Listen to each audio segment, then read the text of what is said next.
ఓ నిజాం పిశాచమా,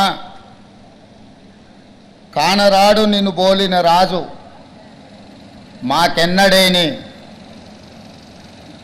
తీగలను తెంపి అగ్నిలో దింపినావు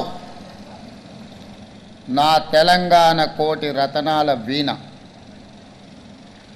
76 సంవత్సరాల క్రితం తెలంగాణ గడ్డపై రాచరికానికి, నియంతృత్వానికి, పెత్తందారితనానికి వ్యతిరేకంగా మహాకవి దాశరథి కృష్ణమాచార్య అక్షీకరించిన కవితానందం ఇది. అక్షర యోధులు ఒకవైపు, సాయుధ వీరులు మరోవైపు. నిరంకుశ రాజును, ఆనాటి రాచరిక వ్యవస్థను ముట్టడించి తెలంగాణ బానిస సంఖ్యలు తెంచిన చారిత్రాత్మక ఘట్టం 1948 సెప్టెంబర్ 17న ఇదే హైదరాబాదు గడ్డపై ఆవిష్కృతమైంది. ఒక ప్రాంతానికో, ఒక కులానికో, ఒక మతానికో వ్యతిరేకంగా జరిగిన పోరాటం కాదు ఇది. ఒక జాతి తన స్వేచ్ఛ కోసం, ఆత్మగౌరవం కోసం రాచరిక పోకడలపై చేసిన తిరుగుబాటు. తెలంగాణ అంటే త్యాగం. ఈ త్యాగాలకు ఆద్యుడు దొడ్డి కొమరయ్య లాంటి ఎంతోమంది వీరులు తమ ప్రాణాలను ఒడ్డి సాయుధ పోరాటానికి ఊపిరి పోసిన గొప్ప వ్యక్తులు దొడ్డి కొమరయ్యతో పాటు ఎంతోమంది వీరులు. నాటి సాయుధ పోరాటంలో ఎందరో ప్రాణ త్యాగాలు చేశారు, జీవితాలు త్యాగం చేశారు. సర్వం కోల్పోయినా లక్ష్య సాధనలో వెనుకంజ వేయలేదు. ఆనాటి సాయుధ పోరాటంలో ప్రాణాలు వదిలిన అమర వీరులకు ఈ సందర్భంగా ఘనమైన నివాళిని అర్పిస్తున్నాను. 4 కోట్ల తెలంగాణ ప్రజలకు ప్రజాపాలన దినోత్సవ శుభాకాంక్షలు తెలియజేస్తున్నాను. సెప్టెంబర్ 17 తెలంగాణ ప్రస్థానంలో అత్యంత కీలకమైన రోజు.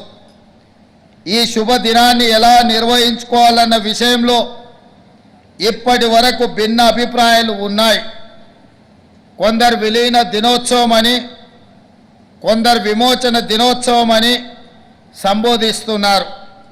ప్రజాప్రభుత్వం అధికారంలోకి వచ్చిన తర్వాత సెప్టెంబర్ 17ను అధికారికంగా నిర్వహించాలని నిర్ణయించినాం. లోతైన ఆలోచన ప్రజాపాలన దినోత్సవంగా సెప్టెంబర్ 17న జరుపుకోవడం సముచితంగా ఉంటుందని మేమందరం భావించాం.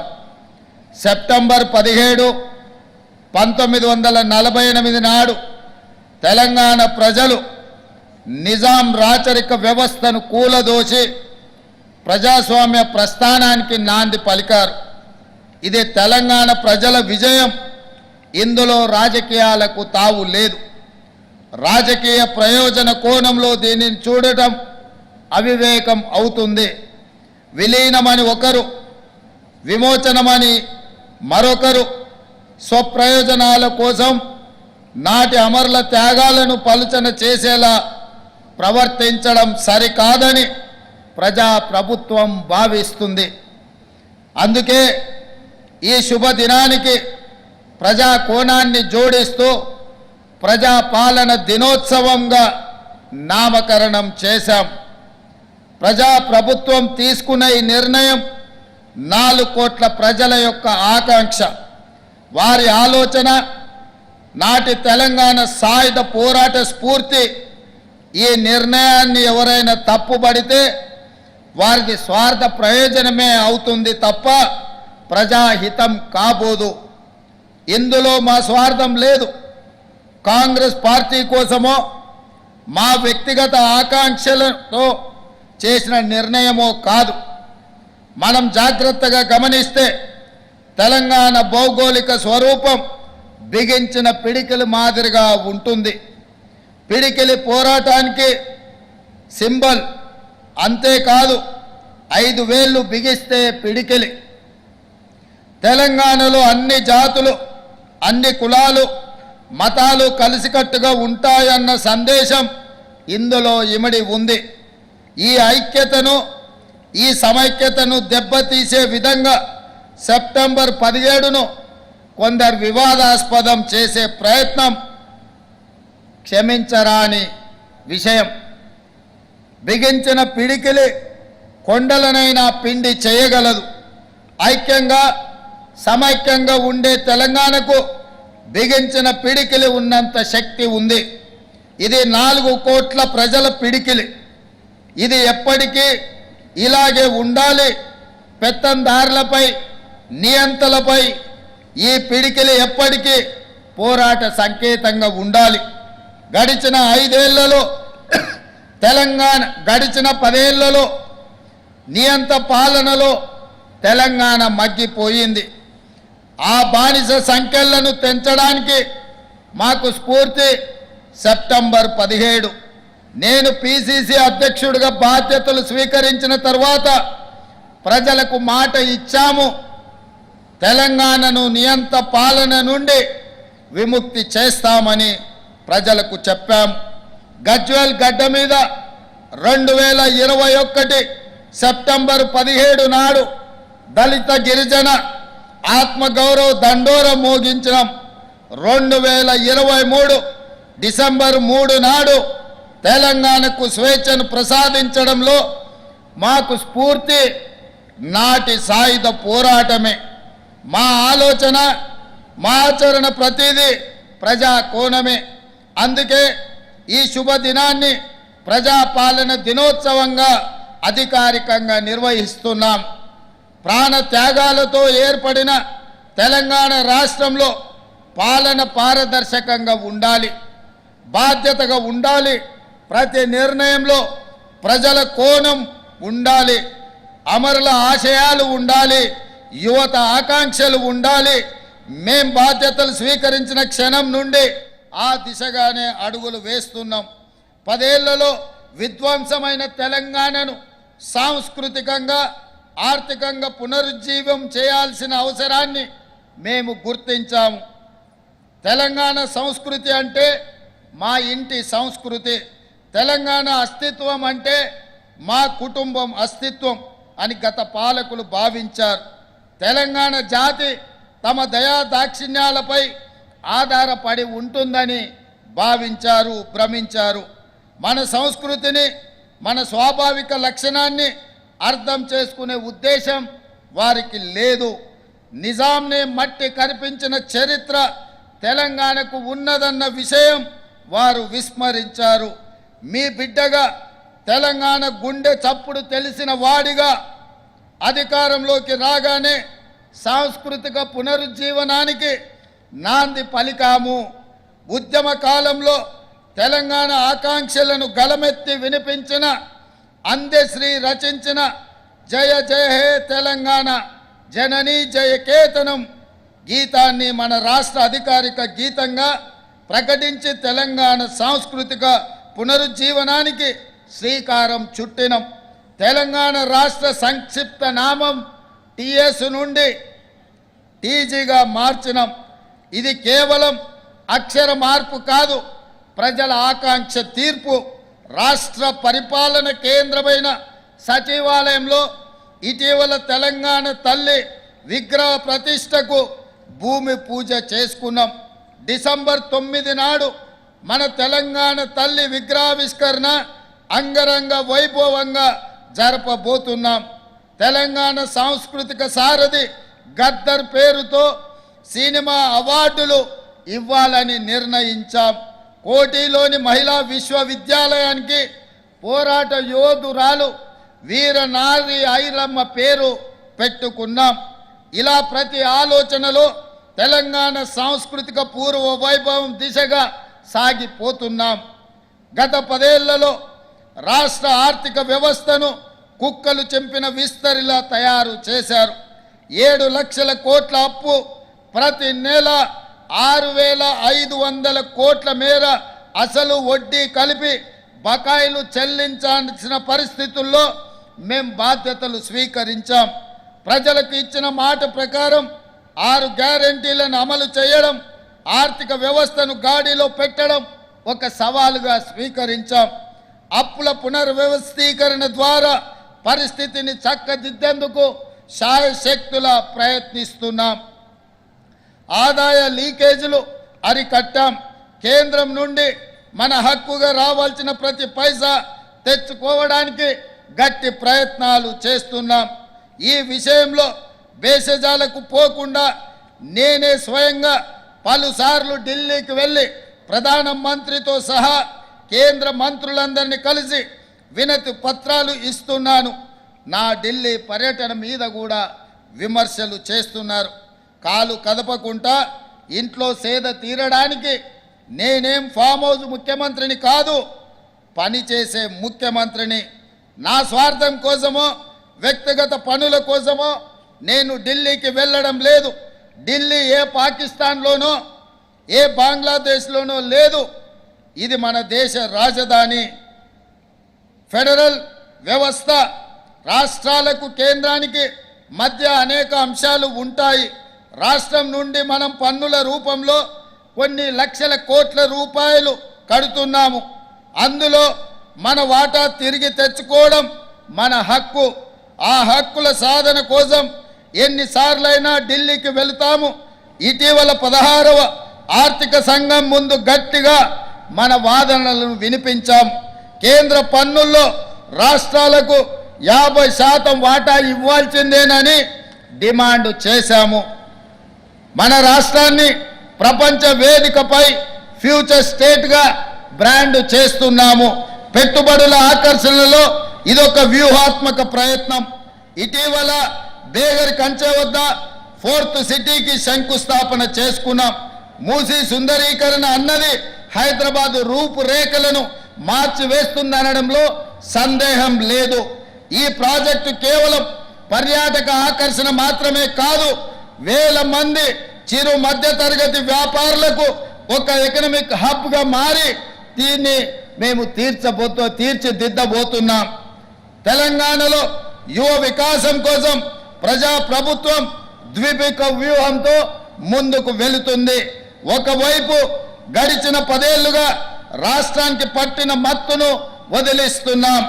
యువత భవితకు పెను సవాలుగా మారిన మాదక ద్రవ్యాల నియంత్రణ నిర్మూలన విషయంలో కఠినంగా వ్యవహరిస్తున్నాం. అదేవిధంగా ఈ విషయంలో టీనాబ్ను బలోపేతం చేశాం.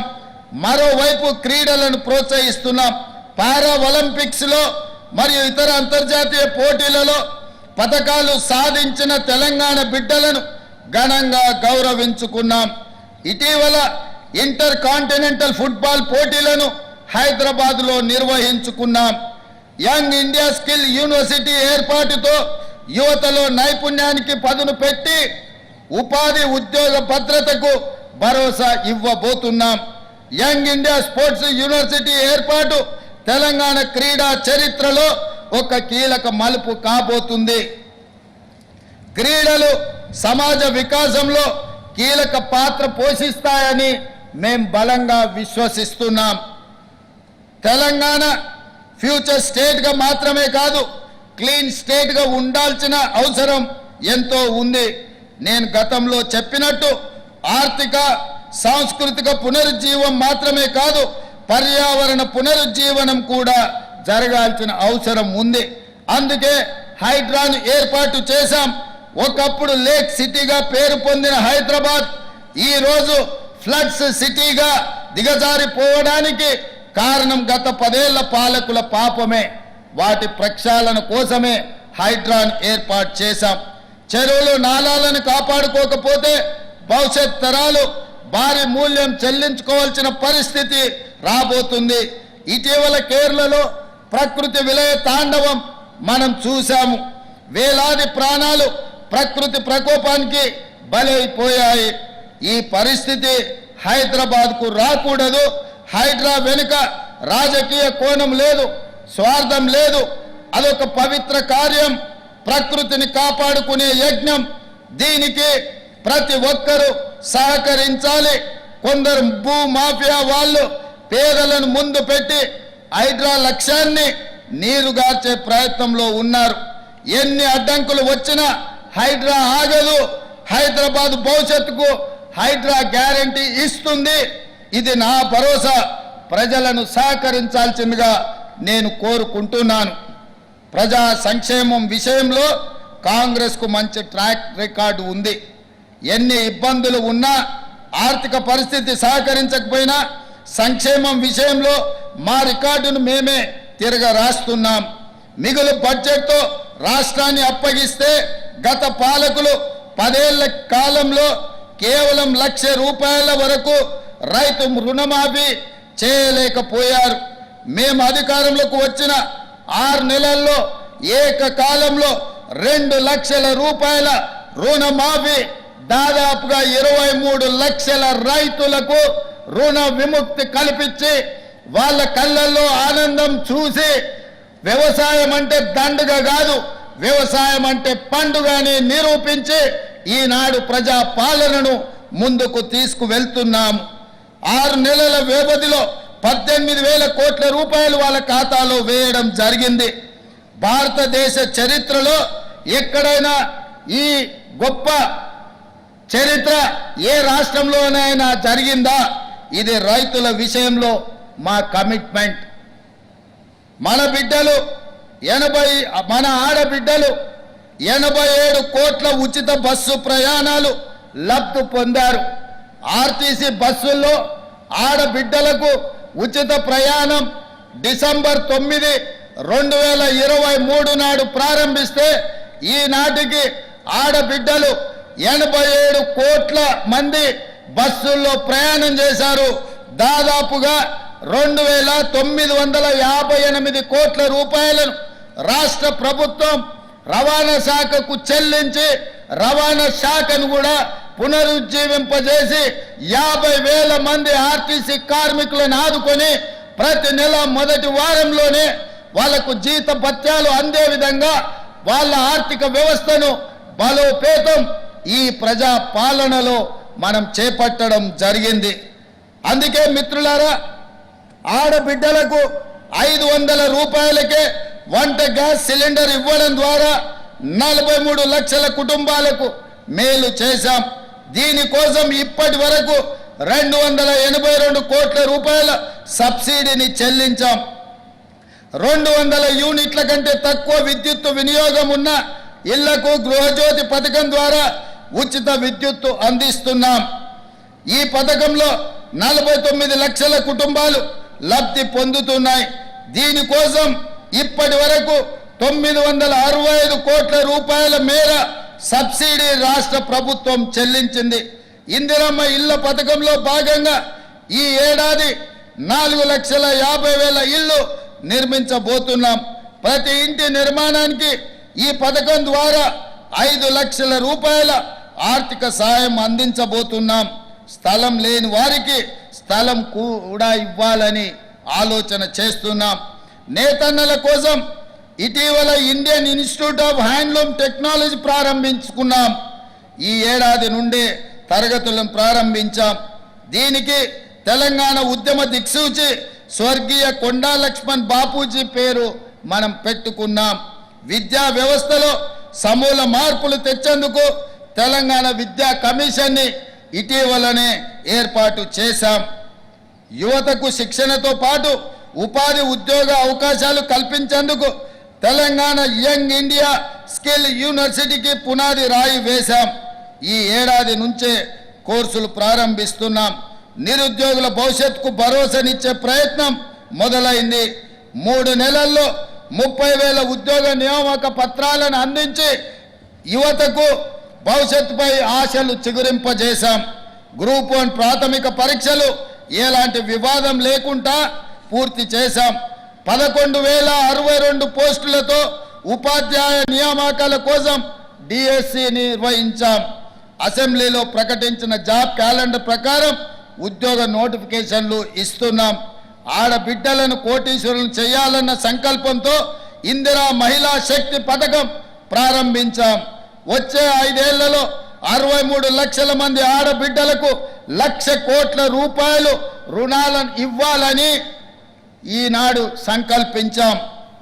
మా మేనిఫెస్టోలో చెప్పిన విధంగా గల్ఫ్ కార్మికులు ఎవరైనా విదేశాలలో మరణిస్తే వారి కుటుంబానికి 5 లక్షల రూపాయలు ఇవ్వడానికి రాష్ట్ర ప్రభుత్వం నిర్ణయం తీసుకున్నది. గల్ఫ్ కార్మికుల పిల్లలకు ఎక్కువ ప్రాధాన్యతనిస్తూ ప్రభుత్వ గురుకులాల్లో ఉచిత విద్యను అందివ్వబోతున్నాం. గల్ఫ్ కార్మికులు మరియు ఇతర దేశాల్లో పనిచేస్తున్న మన వారి సమస్యలు వినడానికి మరియు సత్వర పరిష్కారానికి ప్రజావాణిలో భాగంగా ప్రజాభవన్లో ప్రవాసీ ప్రజావాణి కేంద్రం ఏర్పాటు చేయబోతున్నాం. వీటితో పాటు గల్ఫ్ కార్మికుల సమస్యల అధ్యయనానికి మరియు వాటి పరిష్కారం కోసం ఒక కమిటీని వేసి దీర్ఘకాలిక ప్రణాళికలు రూపొందించబోతున్నాం. తెలంగాణ సర్వతోముఖాభివృద్ధికి, యువ వికాసానికి, మహిళా స్వావలంబనకు, రైతు సంక్షేమానికి, బడుగు బలైన వర్గాల సామాజిక ఆర్థిక ఉన్నతికి ప్రజా ప్రభుత్వం కట్టుబడి ఉన్నది. ఎందరో మహనీయుల త్యాగ ఫలం మన తెలంగాణ. పరిపాలనలో ప్రతి నిర్ణయం సందర్భంలో వారి త్యాగాలు మాకు గుర్తు ఉంటాయి. 4 కోట్ల ప్రజల సంక్షేమమే గీటు రాయిగా పరిపాలన ఉంటుంది. సెప్టెంబర్ 17 ఇకపై ప్రజాపాలన దినోత్సవం. తెలంగాణ ప్రజలే ఈ రాష్ట్ర ప్రస్థానానికి నావికులు. వారి ఆలోచనలే మా ఆచరణ, వారి ఆకాంక్షలే మా కార్యాచరణ. అందరికీ ధన్యవాదాలు. జై హింద్, జై తెలంగాణ.